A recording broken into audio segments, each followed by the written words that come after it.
Good morning. It is a Monday video, and I'm here in the front yard of our house. And of course, our neighbor's got her music on. She does laundry on Mondays, so she's playing a little music in the background. It's not too bad today, but wanted to bring you up to date on all the things that's been happening. Pablo and I were out at Chancay this week, and we had one saved, a man by the name of Umberto. So you can pray for Umberto. We invited him to church, wanted to see him there, but he didn't come this week, so hopefully he'll be there next 2 Saturdays from now. But we were then at Pino Suarez for church on Saturday, and we actually had 2 in the children's club saved. We weren't planning on a children's club necessarily. We were hoping to do it at Chancay, but nobody came. No kids came for the service there. So when we went to Pino Suarez, Pablo saw a couple of girls there. He said, I can do a children's club here. So I said, okay. So he went out the back door there and set up some chairs. And then a little boy came, a young boy. And so 2 of them actually accepted Christ. So Pablo was really excited. We've had 3 saved this week. And that's a good start on the things here together in the Pueblos. And we have things lined up. We were with the delegate on Saturday night, and we were at Santa Rosa, and we were talking with her and went through, of course, the discipleship with her. And then we had asked her before if we could possibly do church Bible study on her front porch, which her house is a very key house in the middle of the Pueblo there, and it kind of sits on the outskirts, but it's part of, everybody knows where the delegate is.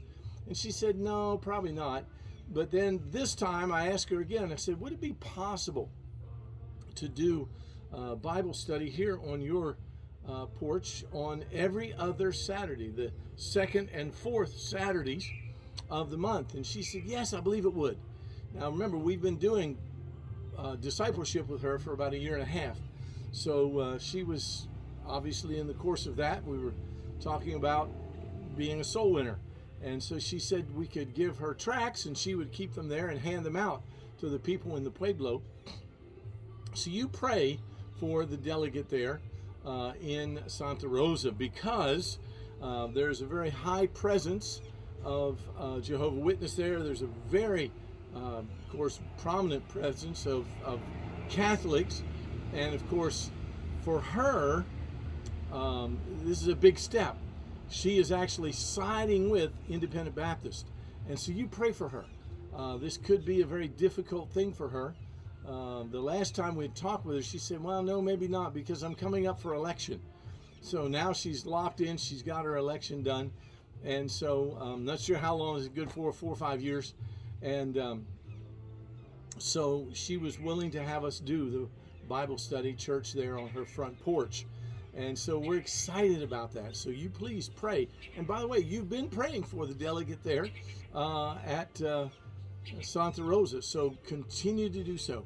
Tomas is home. Many of you have asked about Tomas. His schedule for surgery is October 18th. So you pray there. We're actually going over to their house tomorrow. My wife took him to Merida this past week. And of course, on the way back, she hit a big pothole in the middle of the road. It was after dark at night, and nobody in the car saw it coming. There was no way to see it. It was just dark and kind of dismal.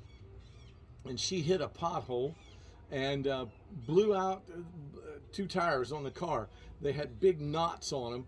And so we had to buy 2 tires for the car this week, but when they were able to get Tomas to Merida, got his checkup, everything's looking good. So continue to pray for Tomas. Again, he's a very key individual because of his Mayan relationship to the people in the villages. We're getting ready this week. This coming Saturday, we're going to do a Bible study and start at Betania with Crisanto. So there's so many things happening. Thank you so much for your prayers. Continue to pray for Betania. We hope to see things going and see what God will do. So we're just excited. So many different avenues. And continue to pray for Pablo. please lift him up. And many of you have asked about Maurice. Don't know anything about Maurice. He's not coming to the church. Doesn't seem to be anything happening with him in the house that he was at, Betania. So continue to pray for Maurice and ask God to work. We get and pick up Pastor Petch this coming Friday from his 3 weeks in the United States. I've preached for 3 weeks here for him, and so he's coming back on Friday, so we're looking forward to getting him. So just so many things happening. Please continue to pray. Thank you so much for your prayers.